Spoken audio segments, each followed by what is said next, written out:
Welcome back to another Overcoming Life video. Tonight's message is, and yes, I'm recording this at night, the dangers of a blind religion. The dangers of a blind religion. I want us to pay attention to a passage, and that passage is in the book of Revelation, chapter 3. And look it up in your devotional and study time. Pay attention about verses 14 to around verse 20. Because three things are going to stand out when you examine this passage. Well, before I get to these three things, let me first say Jesus is very critical of this church. Now, a lot of people think that you shouldn't be critical of your church, or you shouldn't be critical of religion, that it's somehow disrespectful.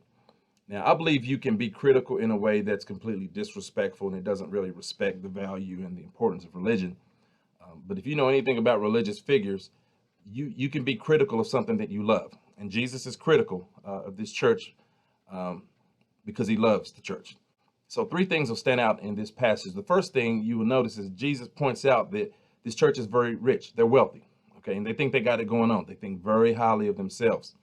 But Jesus tells them now, in spite of your material wealth, he calls them, poor, wretched, and miserable, okay? So he's saying that's the spiritual condition that you're in. The second thing he points out is that there's blindness at work in this church. They really don't see the condition that they're in. So he tells this church that they are also blind. And the third thing he tells them is that he's knocking at the door. He's not even in that church. He's at the door knocking. He says, if you open the door and let me in, I will come in and I will fellowship. I will sup with you. So that's very ironic that here you have these Christians kind of carrying on, doing their thing, and they're not even in fellowship and in relationship with Jesus. Jesus is on the outside, waiting to be allowed to come in. And I just really believe this critical message of the Church of Laodicea, I think they're striking parallels with American Christianity. We're very wealthy. We're a very rich country. We think very highly of ourselves. But if you really just take spiritual inventory of the condition of this country, we're not in a good place. We are as poor, rich, wretched, and miserable as the Laodiceans, in spite of all what we've got in our bank accounts and all these millionaires and all the trappings of wealth. I think there's also profound blindness today that's at work in American Christianity. We really don't see our condition.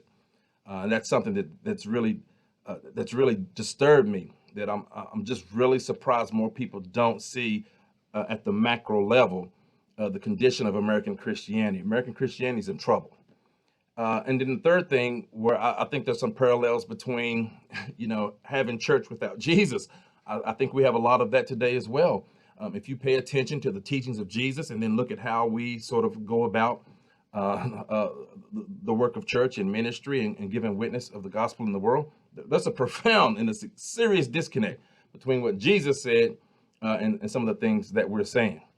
So I want to leave you with a couple of takeaways because, I just really believe this is going to be a very, very important year and an important season for Christian leaders to really think about their stewardship of the witness of Christianity, whether you are a pastor, whether you are an educator, whether you are just,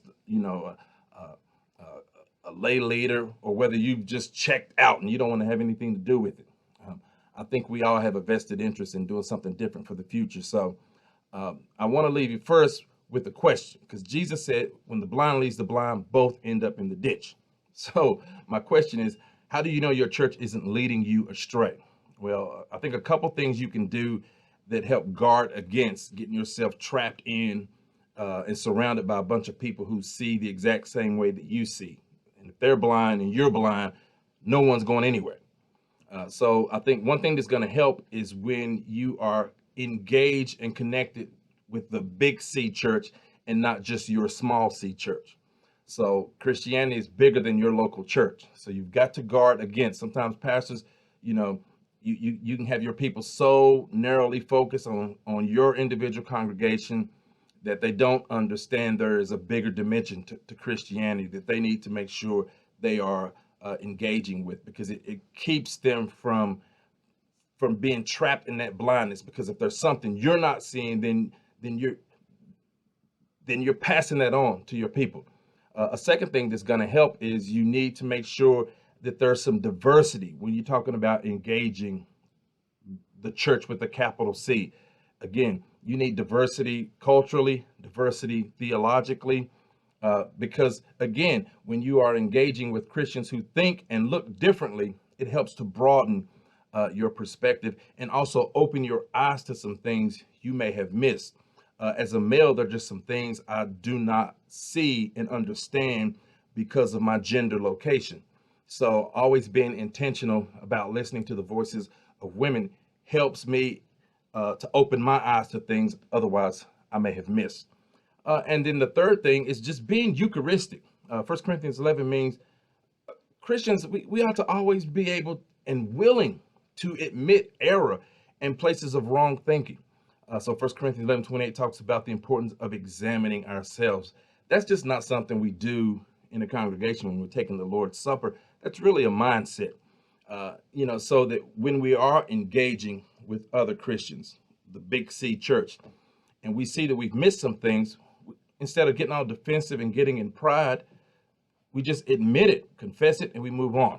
And that helps keep, and I think that can help keep blindness from sort of setting in your life. And then one last thing I want to leave with you, which is kind of a second takeaway, and it is this. Pay attention to and find out what your church doesn't talk about. Okay, that'll be another indicator of blind spots. Because a lot of times what churches do is they want to focus on a few of their sort of hot button issues, but really pay attention to, why aren't we talking about this? If we're living in a world, and I'm talking about, we have some major problems today. We have major problems with violence. We are a violent culture, and American Christianity is doing nothing to address just the fundamental sense of violence that pervades how we interact and engage with one another. But who's talking about that? Yeah, that's striking. Our political climate is toxic and dysfunctional. We have a criminal justice system that is a joke. If you look at how many people are on death row and who's being executed, and you look at that through a racial ethnic lens, you will see we have some real problems with our criminal justice system. We have problems with our economic system. And look at the ultra rich in this country and masses of people who, the United Nations came here and did a study, and there are people living in third world conditions in this country.